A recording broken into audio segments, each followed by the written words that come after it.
12 तासांचा प्रवास आता 4 तासांवर आला, तरी माणूस म्हणतोय वेळ नाहीये. 12 आठवड्यांनी मिळणारा निरोप आता काही सेकंदांवर पोहोचू लागला, तरी माणूस म्हणतोय वेळ नाहीये.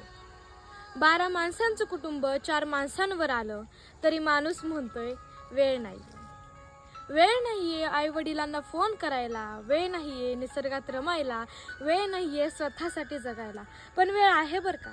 IPLसाठी, नेटफ्लिक्ससाठी, सटलपटल रील्ससाठी, राजकारण्यांवर भरघोस चर्चा करण्यासाठी वेळ आहे. पण वेळ स्वतःसाठी नाही आहे. आत्मचिंतन करायला किंवा काही क्षण स्वतःसाठी द्यायला, निखळ हसायला, मंदिरात जाऊन देवदर्शन करायला वेळ नाही आहे.